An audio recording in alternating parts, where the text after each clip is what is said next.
Hey everyone, welcome to the Hornet King channel, and in this video I'm going to be removing an absolutely massive German yellow jacket colony that decided to make its nest in a client's bathroom ceiling.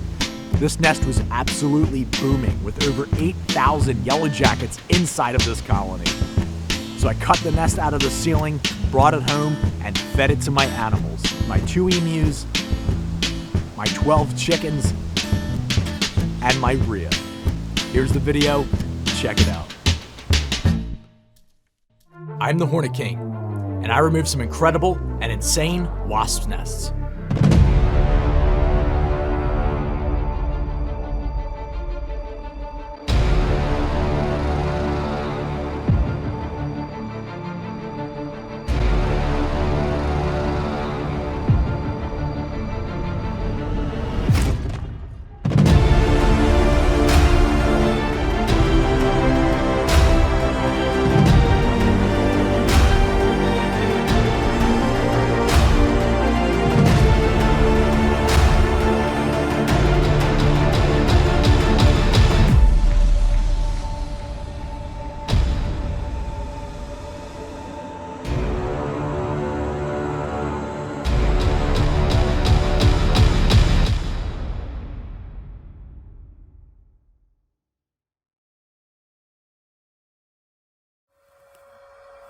Okay, so they're getting yellow jackets inside here, and I think they're coming in. They're going to be right in here. Might be in the bulkhead, so I'm going to cut kind of close and see where I find. There's a couple. There's one there. On the floor. So let's get them out.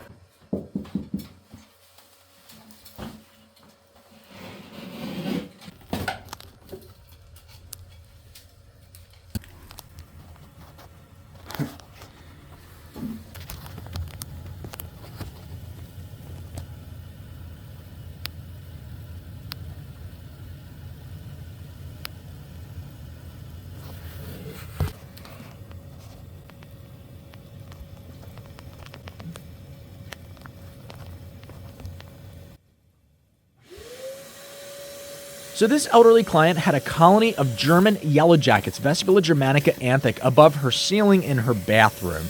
She was finding a few yellow jackets here and there over the course of a couple weeks, but then she started getting them inside of her bedroom. She became very concerned, so they called me to come out and investigate to see what she had going on. And as soon as I got there, I saw the activity flying in and out right at the top of the foundation wall where the sill plate meets the block. And I told them, listen, you got a big colony inside of probably the ceiling space. Doing some investigating, I found that they were just above the ceiling, and I opened up the cavity, and this is what I found. An absolutely booming colony of German yellow jackets. Now, German yellow jackets are some of the more docile species that I deal with, but it doesn't mean you want them inside your home. So once I located this nest, I'm telling you, this thing had over 8,000 yellow jackets in this colony. Pretty much all of what you're seeing when I open up this nest are females, sterile females, which are the workers of the colony. So they are the ones that attack. They're the ones that go out and forage. They're the ones that guard the nest. So you don't want to mess with these things when they're inside of a cavity inside your home. So the first thing I do is just vacuum up and just do some damage control and try to lower the populations. That way when I start pulling the comb out, that's fewer that are going to come out and attack me and latch onto my gloves and things. Some folks will ask in the comments, like, why don't I just reach up into the cavity and just pull them out, like the whole thing, all at one time, and just pull it straight out? Well, when I'm pulling them out bit by bit, I'm getting maybe like 20 to 30 yellow jackets clinging to my gloves and latching on the main things. But if I just reach my hands up inside of here before doing damage control and just pull this nest out, we're talking about 8,000 yellow jackets all over me, and that's more chances I can get stung through the gloves or something can happen. I'd rather just do some damage control and just do it kind of slowly and incrementally as I'm removing the nest. So you can see I started to, even after vacuuming up for quite a while, I just pulled part of the nest out, and just this mass of workers coming out to defend the nest. And just, I mean, it looked like the colony was pretty well dwindled that I vacuumed most of them up. Second I touched it, a bunch of them started coming out. So it just goes to show you, like, even though it looks like it's, oh, okay, you know, I've been spraying it or whatever from outside, I'm not seeing as many anymore. This is why people start to find the influx, and it looks like that they're just not doing anything to the colony, because realistically, if you're spraying it from the outside, you're not doing anything to the colony. You're killing a few foragers, that's pretty much it. They're going to be replaced within an hour. And you'll see at the end of this video, I vacuum everybody off of these comb, and then I take them home, and the second I open up the bag, I mean, there's hundreds of them that had hatched out over the course of like 5 hours. Maybe 8 hours, I'm not sure, I didn't keep track. But just to show you that even though the colony looks like it's everything's vacuumed up or everything's removed, or in case, you know, some clients, when they spray from the outside, looks like that they killed it because there's no more activity, those individuals get replaced very fast. Because this nest was so big, I did have to separate the comb layers before I could pull it out. So I pulled off the bottom layer and kind of tried to pull that out of the space. But because of the top part was so heavy, it was pinching it down. So I just reached up in there and pulled the main massive nest off. It broke in half. No big deal. I just wanted to see the whole thing all in one piece, but it is what it is. I couldn't get it out of that cavity, and I wasn't going to cut the hole bigger just so I could get the nest out in one piece. But the idea is the more contained the workers are between the layers, that's less they're going to fly, and then I can take the nest apart methodically and vacuum everybody up right at that moment when I'm separating it. If I separate it and break it and stuff inside the cavity, then they're coming out and they're swarming around inside the cavity. It's more I got to vacuum up in there and blah, blah, blah. So that's why I try to get everything out in one piece if I can help it.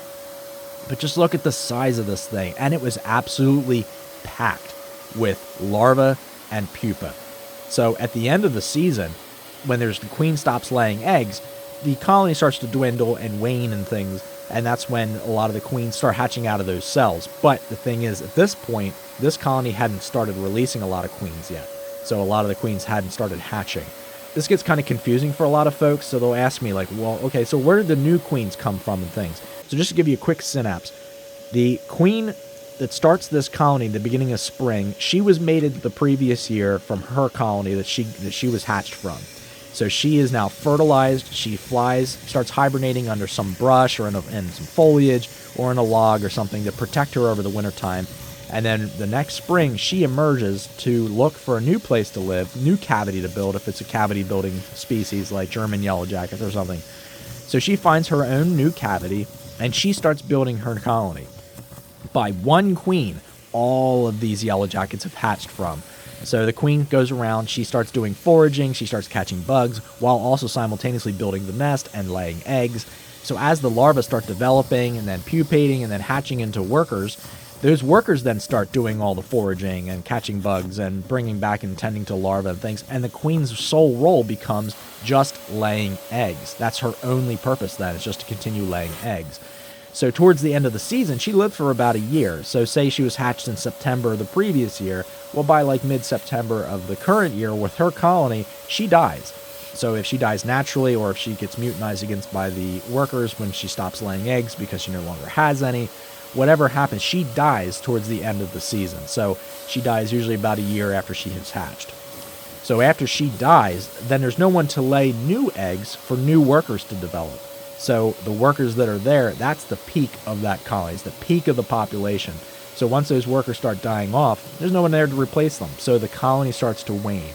And that's when activity starts to slow down and people stop seeing as much flying in and out of certain cavities or out of their home or whatever. And then as the queens start hatching, they hunker down inside the nest. And as the colony starts to wane more, they will then mate with the males. The males are laid specifically by the workers, the sterile females that don't mate. So those unfertilized eggs become males. So once the males and the queens mate, the males will die, the workers will die, and then the new queens that are now fertilized will leave this space, this cavity, and they will go and hibernate, just like the original queen did the year before. So that's how the colonies work. So people will say, oh, it's getting colder outside, so that's going to kill the colony. Well, it has nothing to do with the cold. It has solely to do with the colony cycle. So over time, as the colonies start to wane, that's when the productivity of this colony or this nest starts to dwindle, and that's when people stop seeing as much activity. It has so little to do with the cold. Now, that's not to say that as the seasons progress, that the days get a little bit shorter and they're spending more time inside the nest at nighttime, so they're able to build larger cells, which then become the queen cells, etc. That obviously plays a role into it. But the cold itself, like, in a house like this, the colony's not affected by the cold. They're inside of a climate-controlled room So it's not like that they're out exposed in the elements and they're going to get wet or they're going to get cold flash freezing or something like that with a frost or whatever. That's not going to affect a cavity building species like this. So it has nothing to do with the cold. Well, anyway, so that's the colony cycle. People ask me that so much in the comments, and clients will ask me, and there's a lot of misconceptions about, at the end of the season, how colonies wane, and people think that colonies just boom one after the other, and they just continue growing if you don't remove the nest, which is also not true. So at the end of the season, they go through a colony cycle, so the colonies are going to die anyway. But at this stage, when there's 8,000 plus yellow jackets inside of your wall or your ceiling, and they're chewing and they're doing whatever inside of there, and they're coming into the living space, you want to get that colony out. You don't want to leave that colony inside of that space. Because look, I mean, how many thousands are coming out of this nest as I'm removing it? So I know I'm not talking too much about the actual removal process here. I mean, you guys have seen my videos over and over and over again. I say the same things about how the nests are removed, and it's pretty much self-explanatory. So I just wanted to just cover some of the other stuff that people don't really understand, and something I can't really show in a video, like the progression of the queen and how she develops a colony, etc., etc.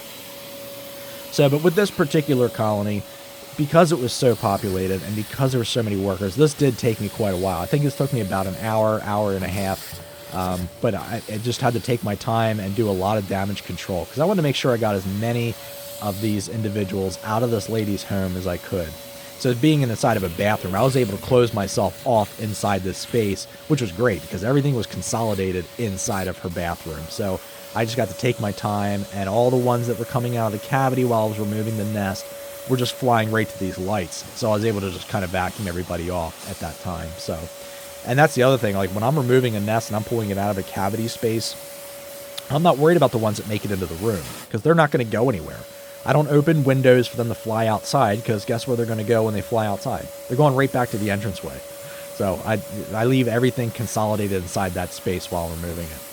So I took the nest outside and put it on my tailgate. I wanted to show the homeowner, and she was in awe at the size of this nest. So I had just sitting there until I was able to bag it up in one of my trash bags.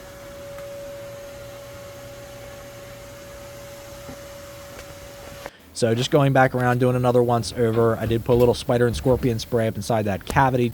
Just going to vacuum up these last few, and then I'm going to pop the drywall back on. As the workers come back for foraging, they're not only visual, where they're looking at the original hole to know how to get into that space, they also sense the pheromone. So without that pheromone or a blocked pheromone, they're solely relying on their visual, which, I spray a little bit on the at the top of the concrete wall, right where the siding meets. So again, it continues to block that space from them being able to get in. Okay, all patched. Okay, so I got the nest home last night, and it's now the next morning, if you can't tell. So I'm going to take the nest down and give it to the birds. There's probably some in here. Oh, it is a ton of them that hatched out. This thing was completely vacuumed off. So let's take it down and give it to the birdies. None of them should be able to fly. Alright, so this is just the returning foragers that I vacuumed up at the entranceway while I was doing the removal. It's quite a lot. So dump it out. It's obviously my pile of vacuum contents. Alright, so let's see if anybody's alive in here. There's a couple alive. Not too much now. Too much.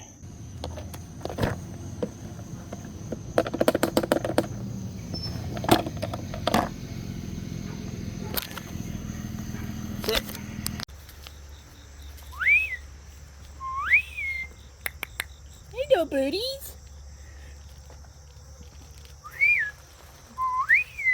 Hello, Doris. Oh, sweetie birdie. Oh, wee. Gotta let the birdies out. Come on, birdies.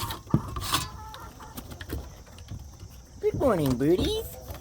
A bunch of nice, pesky birdies. Hello, Henny. Hello, Henny. Are you molting, birdie? Alright, come have some nest, everyone. Chip-a-deep. Chip-a-deep. Aww.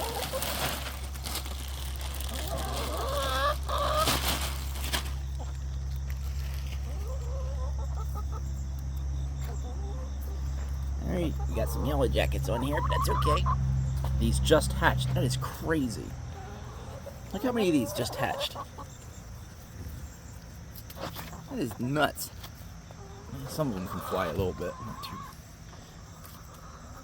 Alright, we gotta smush some of these. Get them out of here.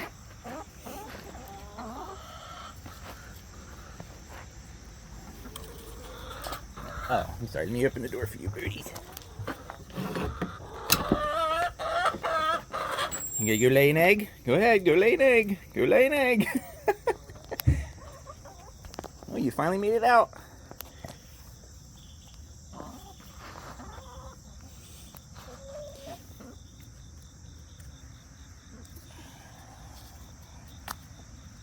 I can't believe how many of these hatched out. This is why I tell people, you spray and kill 30 yellow jackets. They're replacing them in a couple hours.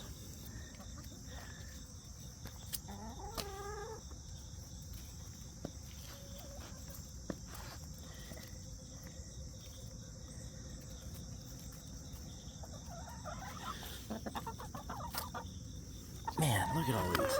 I can't believe that. I mean, I tell people this in the videos and tell clients this, but it's funny just to see it firsthand, because I mean, these weren't in the fridge, so they were able to hatch out. Little sweetie booty.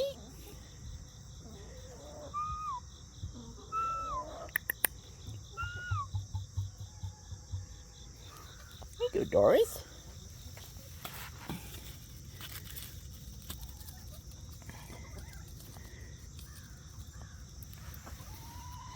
Oh, Rhea-the-Rhea. There you go, Doris.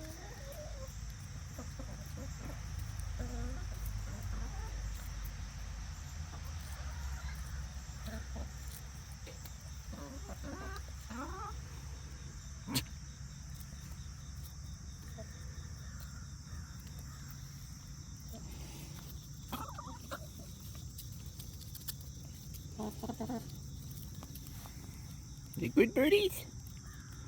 Oh, Rhea-the-Rhea. Hello, Rhea-the-Rhea.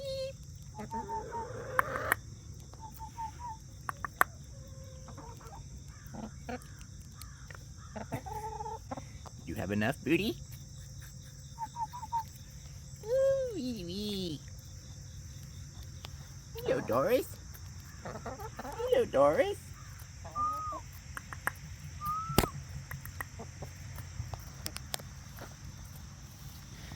Alright, well, enjoy your nest, birdies.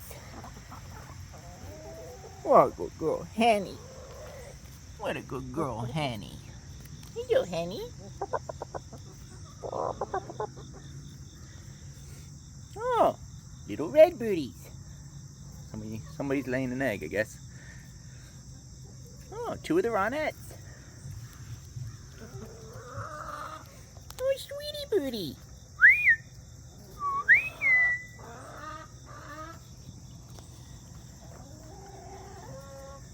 Alright, enjoy your nest, birdies.